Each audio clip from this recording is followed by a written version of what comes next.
Cashflow Diary Podcast, episode 110. Welcome to yet another exciting episode of the CashFlow Diary Podcast, the podcast that teaches you insider tips, tactics, and strategies for creating leverage streams of cash flow into your life. Learn from top-performing entrepreneurs, business owners, investors, and thought leaders from across the globe as they share their secrets to success. Like what you learn on this and other CashFlow Diary podcast episodes?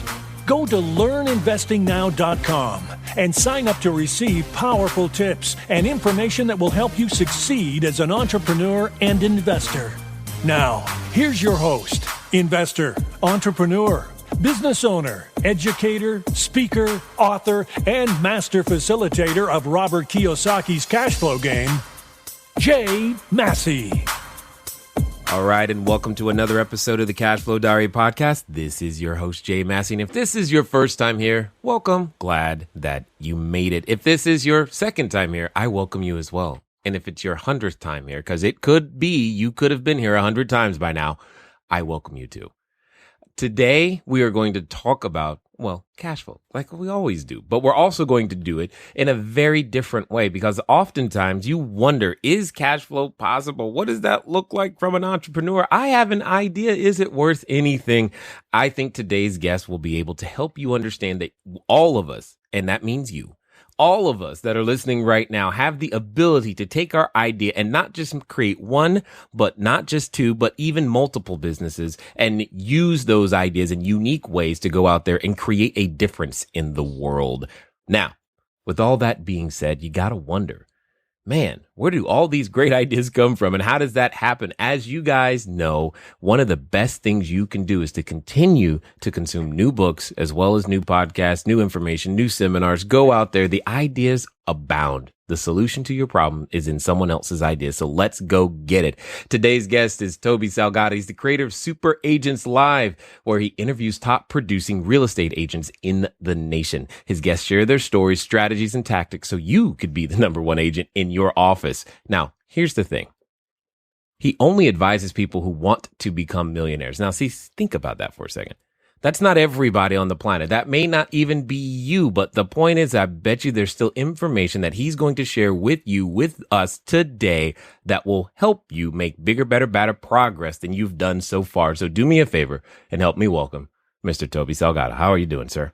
Hey, Jay, I'm doing great. Thanks for having me. I'm glad that you are here. Now, for those, we've got to stick to our standard. One of the things that I like to think about when I think about today's entrepreneurs is I think they're kind of like yesterday's superheroes. And, when you think of Batman and Robin and Wonder Woman and the Arrow and whoever else, they all got some super special thing going on. But before they put on cape and tights, they were normal people and they had an origin story. So before we get into your greatness and everything else that exists around you, what I'd love for you to do is, if you will, share with us, who were you at the beginning? That's a good question. I've never been asked to be, who was I at the beginning? Look, here's what I was. I was a kid. I was the kid who grew up on the wrong side of the tracks, right? The kid who, I went to school. I only had 3 pairs of pants. That's who I was, man. And I knew, even as a kid, I knew I wanted something different. I knew I didn't want to stay like that. And I'll tell you, my first actual entrepreneurial thing that I ever did, I'll tell you briefly, I was 9. And here's what it was. I was sitting on my dad's toilet, right, one morning, flipping through a magazine, and I saw an article, this advertisement for to buy toilet bowl cleaners wholesale. Right. And it was like, hey, here's this thing. And, the more you bought, the cheaper it got. And it said, double your money back guarantee. And I was like, whoa, I said, double your money back. So I got out of there. I went to my parents, said, Mom, Dad, look at this. I have $300. I'm going to buy this stuff and I'm going to return it. I'm going to double my money. And they said, well, you can't really do that. So I went to school and I couldn't get that idea out of my head. And I came back home and I said, listen, I'm going to buy these and I'm going to sell them because the more I buy, the cheaper I can get them. So I threw in my $300. I borrowed another $500 from my parents, my first capital raise. And I bought $800 worth of toilet bowl cleaners. And again, I'm 9 and literally I put them in a bag and went door to door and I sold them. And I think I got like a 2.5, I got more than a double return. Wow. So from that, moment, Jay, I knew like I learned the power of leverage. I knew that I wasn't gonna work for someone else, and I knew that if I was creative and and worked hard, that I could live the life that I wanted. Interesting. So basically, then, if I hear you correctly, what you're really saying is that for us to get inspirational ideas that are going to help us double our money, we've got to go sit on the toilet. No, yeah, no. What I'm saying is, you know what? It's look outside of your world. People are doing this thing, but you know what? I mean, look, my background, as we talked about in the pre-chat, I've made more than $1 million, and to my own net worth in 3 different industries, and these are all industries that I didn't know anything about. So I was I've done tech companies and I've done low tech companies, as well as finance companies. So I think most of the time people they have their expertise, right? They go, oh, this is what I know about, and they never look outside. Then I think that's a mistake. I agree. 1000%. And it's one of those things that frustrates me about the educational system is that once someone ends up with a degree, that's the only place they consider themselves capable of working. Right. And yet for so many people, there's so many ways to create value, even though you have such specialized knowledge. So I find this interesting though, that when you're starting about talking, your parents weren't exactly encouraging, saying things like you can't do that, but yet you did it anyway. Where did that come from? Oh, hold on. Here's maybe I didn't explain that enough. So number one, whatever venture that I could dream up, my parents were very much, hey, go try it, right? Hey, I want to try jumping off the roof. And they're like, oh, try it, right? So they were very much like encouraging that way. What they said I couldn't do, because it was more of like an ethical thing. So I said, I'm going to buy them, and then I'm going to just return them. And I thought I could double my money with their guarantee. I see. No, you actually had to sell. Yeah. That's good. That's good. So at the age of, you said 9, correct? Yeah, 9. You're learning one of the most important skills on the planet, sales. Yes. Tell me, how did that go? When you heard that first no, what was that like? Do you remember? You know what? I don't remember that. Here's what I do remember. People didn't understand what I was doing. I'd go to their door and say, "Hey, I'm Toby, and I live a couple doors down. I have these toilet bowl cleaners. They're $298. I don't exactly remember how much they were, but they last 6 months. And if they don't, you can double your money." And people would be like, "Who do you sell them for?" And I was like, kids sell candy, but somebody else buys the candy or something. That's what they couldn't get their head around. And once they sort of understood it, they were more, in a lot of ways, I was a cute little kid, and they were more than happy to say, yeah, look, man, give me 2. I even remember this one door I went in, and there was like a bunch of college kids, and I'm pretty sure they were high. And they said, I did my pitch at the door, and they're like, oh, hold on, dude, come in. I remember they put a stool in the middle of the kitchen, and there was like 20 of them. They all sat down and listened to me pitch it. Right. And then they said, oh, listen, yeah, we'll take 2. And I remember the guy saying, hey, could you install it for me? I'll give you an extra $5. And I said, sure. I never, ever thought about, I never did one before. I still, to this day, I don't know if I did it right, but I said, okay, it's complete. The guy gave me $5 and I was on my way. Hey, there's a lesson right there, is that, you know what? Say yes, figure out how to do it later, because that definitely works. So tell us, how do you go from toilet bowl cleaner to tech industry and all these other businesses? What does that journey look like? So here's the journey. I mean, I did an episode on my show, and the title was "Your Net Worth is Your Network." Okay, and you could say that your network is your net worth. I'm fortunate in the sense that I'm a pretty friendly guy, and I like to meet new people, and I'm very curious. So I've gotten to know lots of people, and every single opportunity, every single new company that I've done, you talked about it in your intro, right? It's an idea that I sort of got from someone else, right? These are all opportunities from my network that I just from chatting with people. They're like, oh, you should look at this. Now the deal is there's lots and lots of opportunities out there, lots and lots of good ideas. What is lacking out in the world, Jay, is execution. People will have $1 million idea, but they just won't go do it. And for me, I'm great at seeing those things. I'm great at finding those things, but I'm excellent at execution. No, I'm just trying to pretend like you didn't just say that. I was just speaking and coaching some people over the weekend at a seminar and saying the one thing my team is good at, we are the best executioners on the planet. And if you hear that out of context, you could probably start thinking some very bad things. But that's the one thing we know how to do is execute. And we're hyper good at that. So, and I agree with you. Again, the ideas are out there. So when you say the ideas are in your network or that it's right there, your net worth is in your network, talk to us a little bit. If I'm that person who's beginning to be looking, for, I'm stuck in my W-2, I'm in my cubicle, or maybe I'm self-employed and wishing that I had less clients and more time, how do I begin to find out who's in my network and more importantly, what ideas I should actually execute?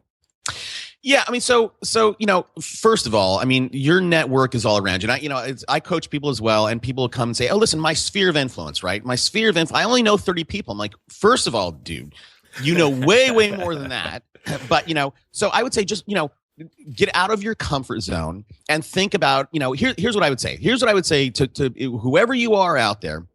And whatever you're doing, I would suggest two things. One, pick up your high school yearbook, go through and Facebook friend every single one of them. Connect with them on LinkedIn, right? And start to spur those conversations, try to build that relationship, and bring them closer and closer to you, right? Get their email and then get their cell phone number. And then as you go around your day, man, I mean, I do it all. I'll be driving and I'll just look in my phone book and like, boom, boom, boom. I haven't talked to that guy and bang. And I'll say, hey man, what's up? And that's it. And, you have a 2-minute conversation or a couple texts and, you stay top of mind. And as those people see things, right. And, it'll just naturally, for me, it just organically happens. Oh, this is so awesome. Is because I love the idea of staying top of mind. It's one of the things that I think makes, people wonder, how do you force something to happen in a lot of cases, hunting or fishing? Yeah. And you can't really do that all the time as much as if you're just top of mind. Now, one of my things that I often tell, Jay, sorry, let me just jump in there real quick, just because I don't want to get off. I want to say something that I think it's important is if you can be good at execution, and again, like for me, I'm driving around and sending texts or whatever. Here's what people know, right? Because obviously you're keeping them abreast of your life. They know that I'm a great guy at execution. So lots of times people go, "Oh, I can't do anything with this," but you know what? Maybe Toby can, so I've become like this hub of people throwing stuff at me, going, Toby can make it happen. So again, sorry, I didn't mean to cut you off, but I thought that was important to say. No, you actually shortcut where I was going. So, which is perfect, is because you open yourself up to, you're now known as someone who can actually solve a problem because you're going to follow through and get it done. Therefore, people are willing to give you their problems, i.e., I don't know what to do with this, but I'm sure there's something great. And you end up in a position where you're like, yeah, this one is great, so let's go execute. So I know for me, one of the super secrets, if you will, has been the quality, not necessarily the quantity, but the quality of those individuals that have assisted in executing the vision. Have you also found that to be true? Say that sentence one more time, Jay. Specifically, I'm referring to the team, those who help you execute the vision that you lay out. I know for me, the quality has been way more important than the quantity of individuals that we've ever had on a team. And I was just curious as to how your experience was. Yeah. So it's an interesting question. I probably need to think about it a little bit. For me, all these, my background, right? What I'm really, really good at is in a lot of ways just influence, right? Mm-hmm. Influencing people. And it goes back to the sales thing. So for me, when I build a team, the people that I go out and look for, I'm really sort of looking for very specific talent or skill set, right? Because overall, I'm the guy who can sell it. I'm the guy who manages it. So I don't know how to answer that one, Jay. Sorry, bud. That's fine. That's fine. It's just, I know for me, when I'm jumping into things, I often tell people is that I don't have to know everything about that something. You take something as small but as big as and impactful as just the legal aspect of a new business, of a new venture. Yeah. I mean, when you go from one industry to the next, there's new legal concerns. Yeah. I don't need to know how to actually draft the operating agreement or the contract or whatever else is I need to be abreast of, but I need to make sure that the quality of the individuals that I'm relying upon are there, as opposed to saying, well, I've got 15 people who help me with that. That doesn't really help. I just need that guy or gal who actually knows their stuff and has the ability to go out there and make that happen. Yeah, I totally agree, and I think we are saying the same things. That's why I said, I'm looking for very specific skill sets, right? It's exactly right. And I think again, it goes back to I'll tell you a quick story. The first big company, when I say big in terms of headcount, the low tech company, B Erosion Control, which is no longer in existence. We got that up to about 58 people. Now, when I started that, I didn't know how to. Look, here's the deal.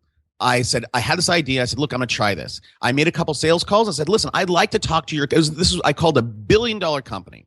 And I said, hey, I would like to talk to your company about these new laws and erosion control. And they said, hey, yeah, come on in. It was this company called Rudolph and Sledden.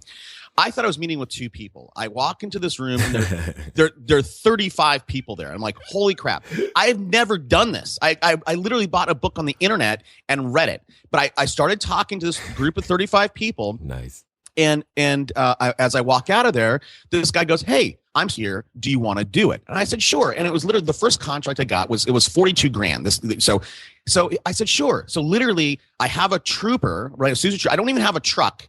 I go, I figure out where to buy this stuff. Number one. Number two, I go to U-Haul. I rent a U-Haul trailer, right? I'm the most unprofessional guy out there.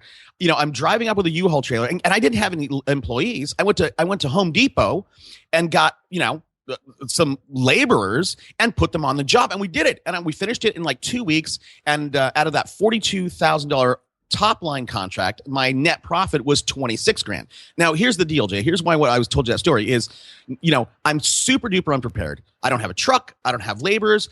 I finished the job and I go, here's my bill. Here's like, pay me. And they're like, wait a second. Where's your contractor's license? We need copies of your insurance.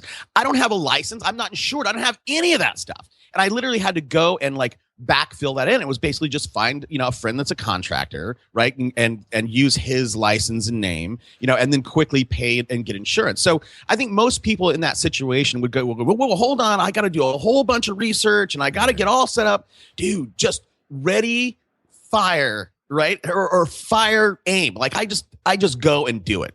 You know what, Toby? I wish you could see my face right now because I just learned something that you and I are probably the same person in so many ways. If my team is listening to this, they're shaking their head. Yeah, because they often are dealing with, I call it my fire, aim ready strategy. Because that's literally what ends up happening is we fire, then we think about aiming, then we fire one more time, and then we aim, and then we fire, and then we finally get ready.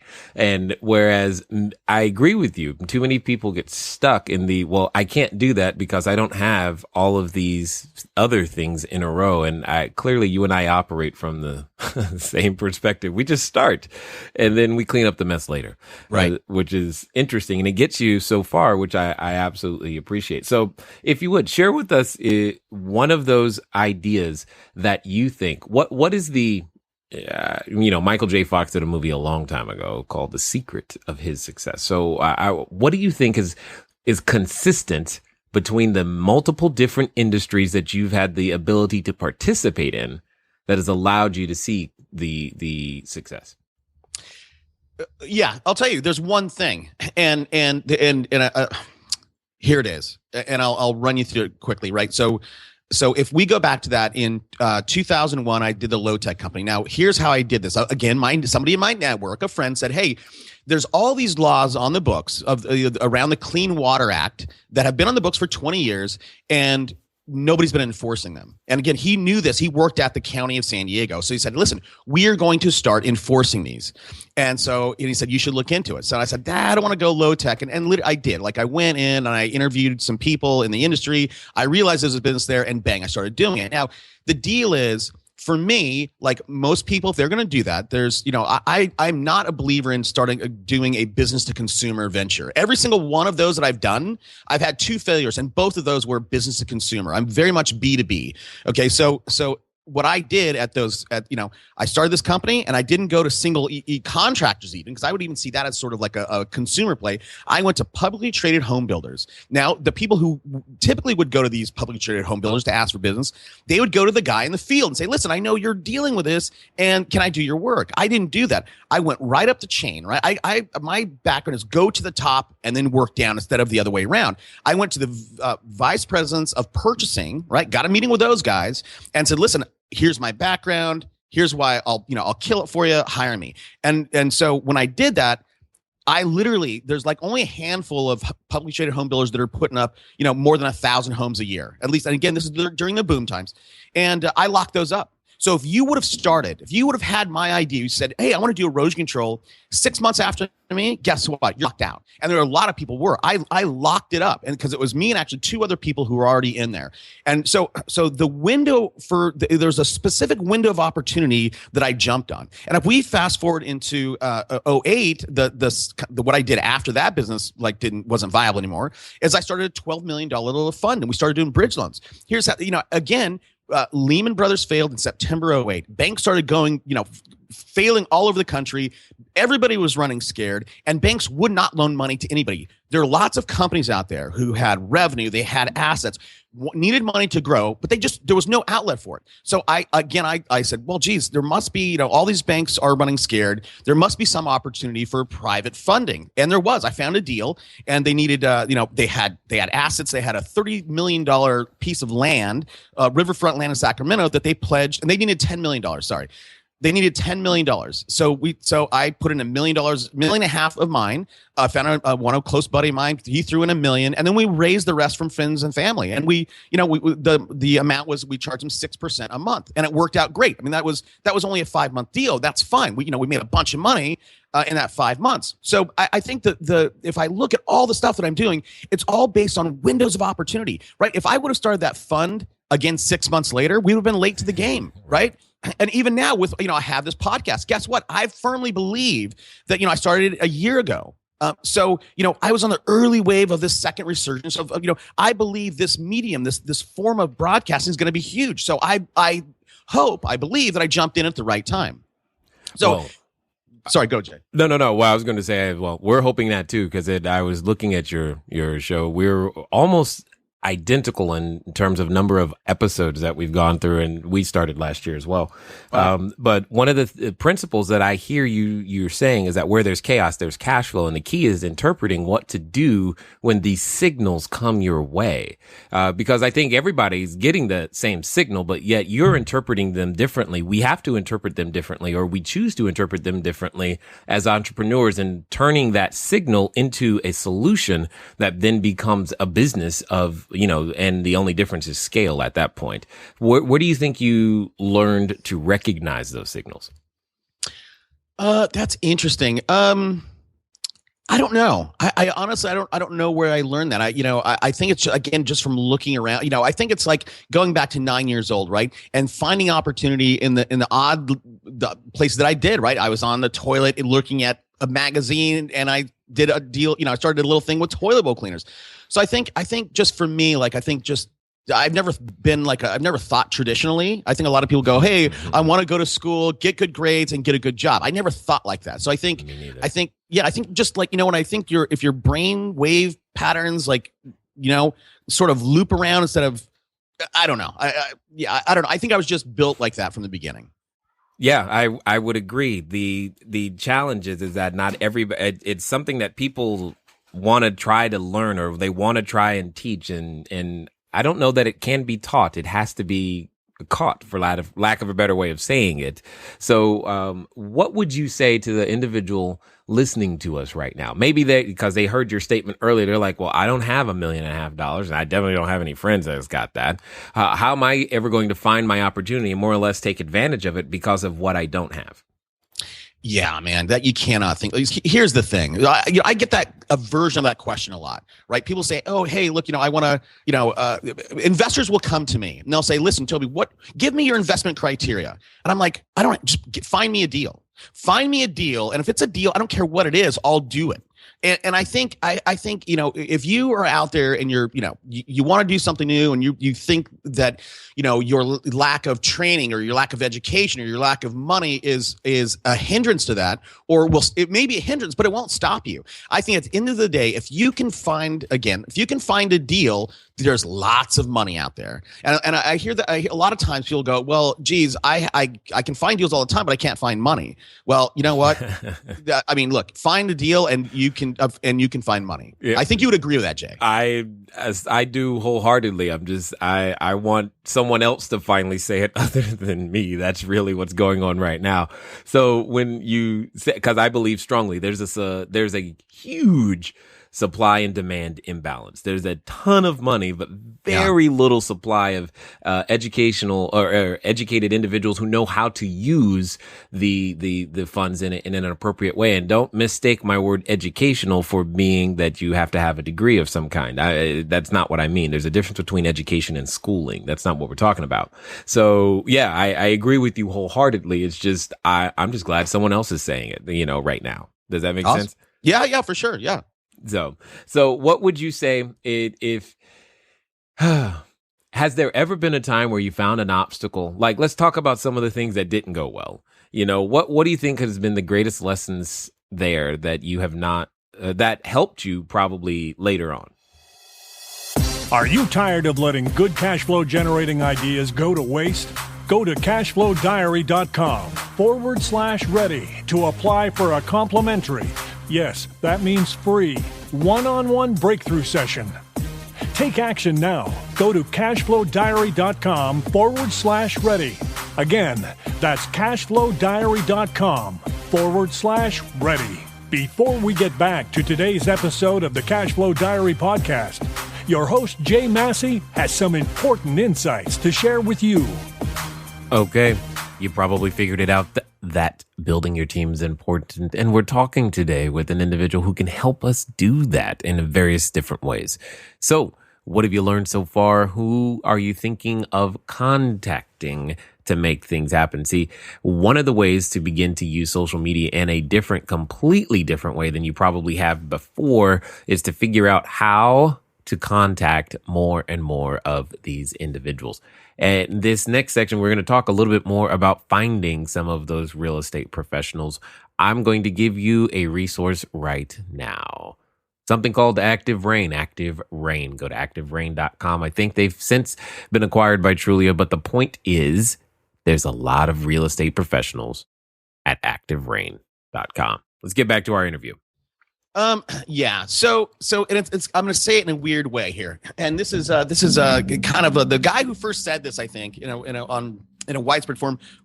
Oh, I can see his face. Anyhow, you don't know what you don't know. And right. The deals that have fallen apart and the companies that have failed on me, it's all because it's something I just didn't know. I didn't know to ask about. I mean, I've started companies where, look, I started a company. It's called Task Hero. And it was a platform, kind of like an Elance for odd jobs around your house, right? And I was going to do. I'm in San Diego, and I had a cute idea saying, "Hey, listen, there's lots of support and sympathy for our service members and people who are in the military, right? And we have a lot of those people here." So I said, "Okay, listen, those are the people. Those are the only people who can bid on the jobs in this platform." So obviously, the first thing I did, I went to all the bases. We have all sorts of bases here in San Diego. I went to all of them, and I talked with the employment groups. I talked with the relocation people, all those people, and I said, "This is what I'm thinking about doing. This is great. Oh man, that is such a great idea. All of our service members would love that. Even if they only made an extra $100 a month, they could use it." And I said, "Okay, great." So I go out. I spend a bunch of money on the domain name. I spend a bunch of money on development. It's up and running. I go back to them and say, "Listen, okay, here it is. It's up and running. Let's get some of your folks in here." And they're like, "Well, hold on a second. It's a great idea, but we can't promote you, because if we did," so I'm like, all of a sudden the one side of that business just completely vanished. And in terms of getting to scale, I literally couldn't go out and get them one by one fast enough. So I didn't know to ask that question. You love it, but can you support it? And I did a deal. I did a bridge loan. I lost $420,000 of my own money. This is about maybe a year and a half ago now. And it was a deal. I won't get into the specifics, but basically this company did work for the military. And I looked at their books. They needed $400,000. So they had $1.2 million in receivables, $800,000 in oh gosh, I forget what it's called, retention. Okay, so whatever. I do the deal. I say no, then I finally do the deal, and it looks good. Well, one of those vendors are not paying us, so we had to throw more money in there, right? And the bottom line is this. And then I had to bring a friend in, and he threw another like 350 grand into it. And then we said, forget it. We're going to let the company die. We're not going to throw more money at this thing, hoping that they get paid. And we thought, okay, listen, the receivables of 1.2 will come in.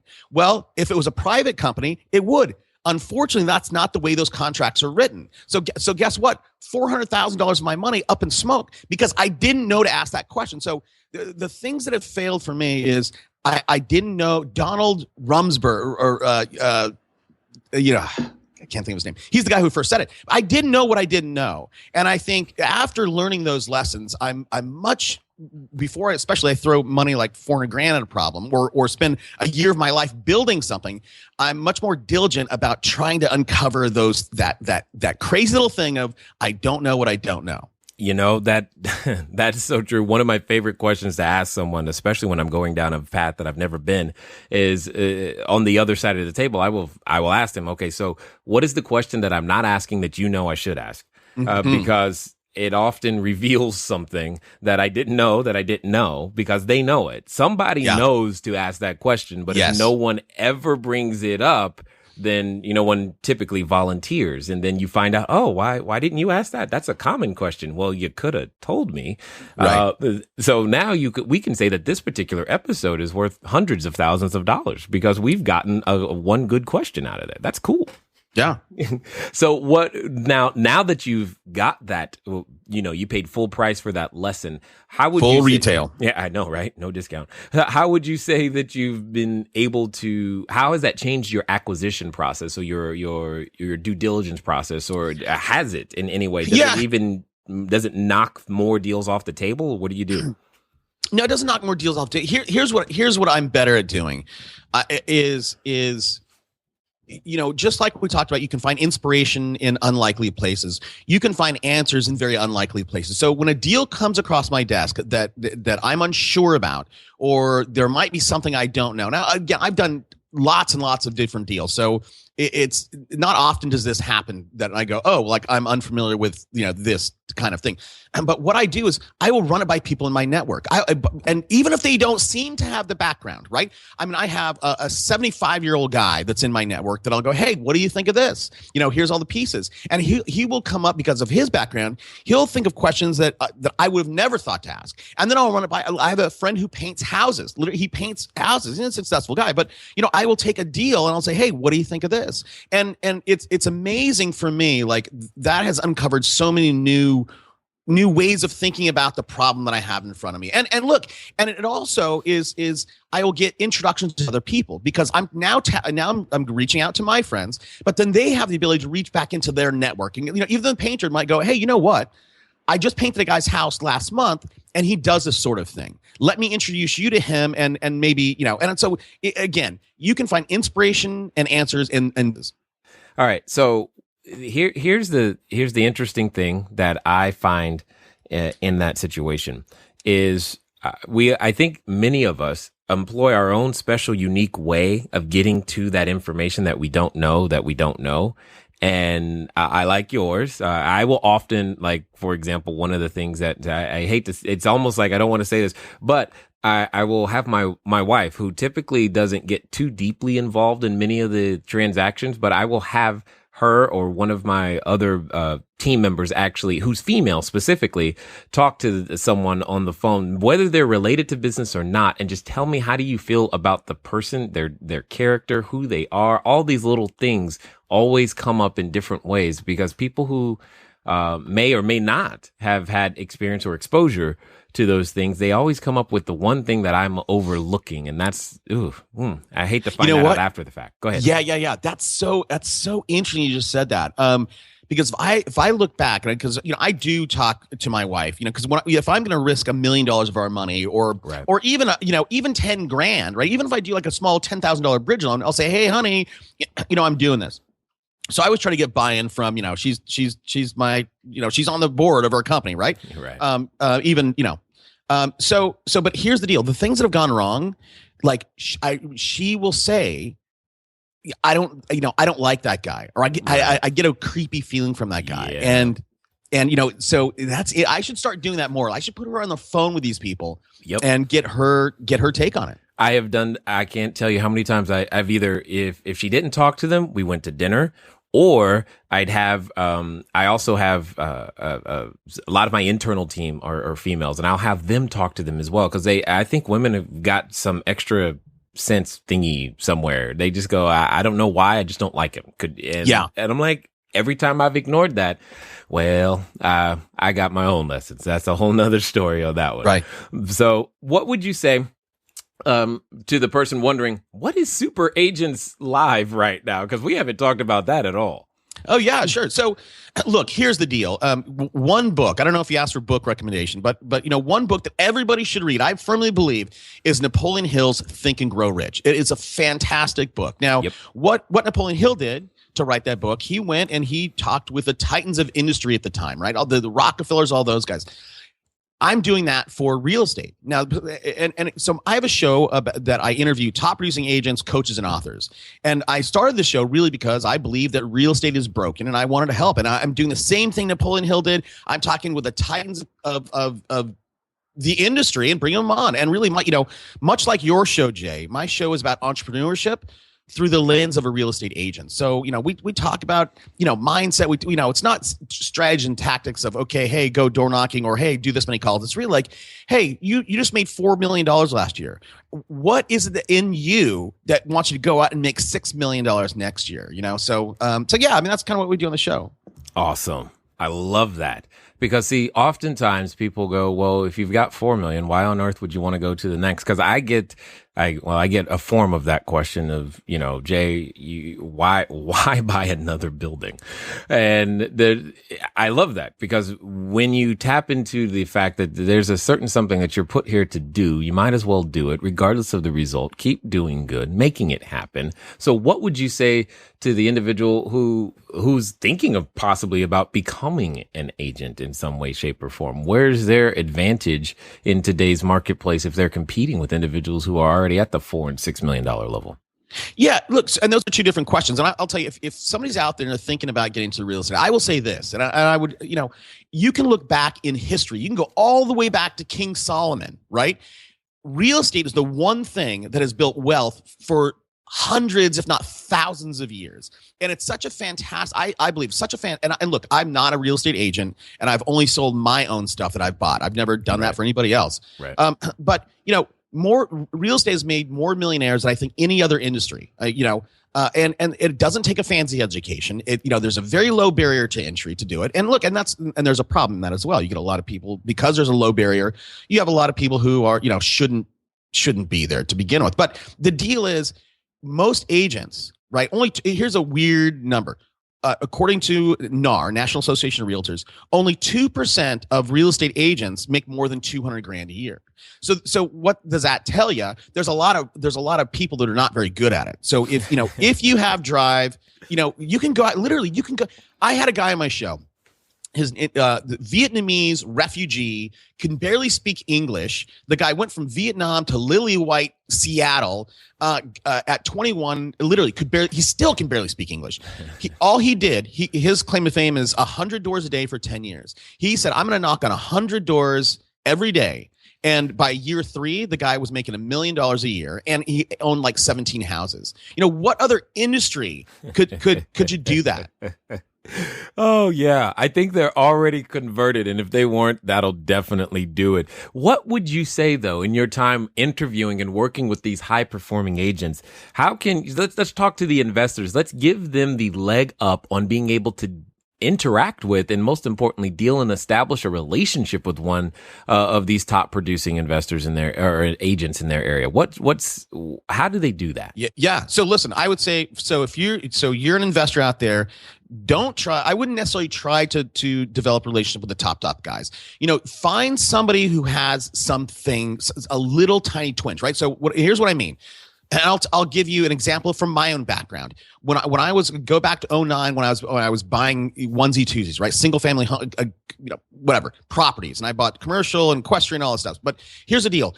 banks at that time they had REOs, they had bank owned properties that they would give to agents to sell. So I said, number one, I want these people. Okay. That's who I looked for. They had this little niche of theirs. And I went to those and I just made a bunch of calls and said, listen, are you getting bank owned properties? Yes, you are. Okay, great. I had a meeting with them and I showed them my bank account. Right? I said, hey, listen, this is my bank account. This is what you have access to. I want your best deals. You give me your best deals and you get more of this. So I developed relationships with actually three of those agents, and they wanted my money so bad, right? And here's what they did: I got properties for pennies on the dollar because literally I'll tell you one. It was a commercial piece of property. The bank they were foreclosing on, or they got it. They were owed $468. Now the person said, hey, we can probably get this for $100,000. I'm like, this is impossible, dude. But I ended up paying $85,000 for this piece of property because here's what they did. Now, ethical, moral or not, I just said, hey, I want it. You find me deals and you get more of this. So I said, I'll take it for $100,000. And they put the bid in or whatever. And when they put it on the MLS, they put it with no picture. They put it as pending, but they put it on the I'm in San Diego, the MLS in Los Angeles. The thing sat there for 4 or 5 months, and the whole time they had my all cash offer for $85,000. Bang, I got that deal. So number one, I would say find an agent out there who has a niche, right? So I've had on my show people who work with probate attorneys. If you can build a relationship with that person who has a niche, you can find deals. So, but don't go to just the top producing guy is not your guy. You need to find somebody hungry and has a niche. I agreed. Keyword on that hungry piece, because if they're not hungry, they may not be willing to do the work required to get the discount you need. Right. Absolutely. In order to go out there and make that happen. So what are some of what would you say if you could, is the one thing you would tell the previous you, before you put on your cape and tights and were the superhero you are today, serial entrepreneur? What would you go back and tell the old Toby that now the new Toby is here? Stay humble, man. Stay humble and don't get cocky. There's, I've lost lots and lots of money from, and I probably lost $2 million right in the last 15 years. And it's from me thinking that I am a superhero, right? It's me going, hey, listen, I'm making $1 million over here. That's fine. I'm now going to get into the stock market. And, I'll throw $200,000 at this private placement, which is a private placement is a private company that you're hoping that goes public. I thought, again, when I've lost money, it's because I've gotten cocky and I felt like, oh, I have the Midas touch. I can make that happen. Well, I can't, man. And you know what? So, even though I've suggested this whole time to do stuff that you don't know how to do, there's certain things that like in throwing a lot of money at a private placement, it's just not the world that I play in. And you know what? And those people who are selling me that deal, their interest is not super aligned with mine. Oh, you got that. Yes. I'm all I'm going to say is yes on that one, because I think we all got our lessons. In fact, it got to the point to where I produced a webinar that just went through 7 or 8 of my top biggest mistakes, just to show people that, hey, mistakes happen and it's okay. It's all good. What would you say to that person, speaking of mistakes, who's possibly out there dealing with the fact that they've made a mistake in the past, but yet they want to keep going, and maybe they're having trouble figuring out how to do so? Because if you've lost millions and you're still going, you've got to have some secret to dealing with that past error. You know what? Well, that's it. It's in the past, man. And I'll tell you, when I lost that here's a saying that stockbrokers say. They say, hey, losing money for my clients is fine as long as it goes slow. If you can see, if your stockbroker is losing you money, it's okay if it happens a little month over month. I never took, I've lost, before the $420,000 loss, the biggest amount I've lost was about $175. And again, it took me 3 years to realize I lost that. And by the time I knew that was gone, I made that investment 3 years ago. I was already over it. this $420,000 loss literally happened over the course of 4 months. When that happens that fast, bad thoughts start to get in your head. I was thinking, I have 3 kids. I was like, you know what? I just blew I could put them through college. Right. I just threw away a Ferrari. Right. Like I could have bought a house for that much money. And that hurts, man. And it took me, honestly, man, it took me about 30 days just to go, you know what? Look, it's over. It's done. It's in the past. I can't let that weigh me down for the future. And you just have to shake it off. So if you're out there and you've had a loss and that's holding you back, it's an insidious infection disease that will take you down and paralyze you. It's in the past. Well said. Well said. So for those who want to find out more about this, what you've delivered thus far, tell us a little bit about, anything special that you might have for us that could help us become bigger, better investors, and or how we can just find out more about what you're up to. Yeah, listen. So, I mean, look, I hope I've delivered some value here. And if, and you can go, here's what I would say. And you said this, I think, early on, right? Everything is about being able to sell, being able to influence. So, and that takes practice. Not everybody's born with that, if there is such a thing. But I wrote a little 32-page ebook called How to Sell, and it applies to what, whether you're the plumber, pie maker or painter, it's free. So go to my site, superagentslive.com, and, download the book and get it. If you have questions, you can contact me through there. I'm super, I answer all my own emails, and I make it a point to answer every single email. So, if you're out there and you have a question, I'm happy to help. I want to help. That's why I do my show. Definitely appreciate you taking the time to be here. Thanks for giving and contributing. And if for any reason in the future we can help you, please let us know. Thank you, Jay. All right, ladies and gentlemen, you know what it's time to do? It's time for you to move at the speed of instruction. It's time to go out there, go to Super Agents Live, go read Think and Grow Rich if you haven't. If you have, read it again, because I know you don't remember it all. And most importantly, let's go out there and do something. Become masterful executioners in the marketplace, and you never know how far your ideas will take you. I look forward to talking to all you guys again soon. Until next time.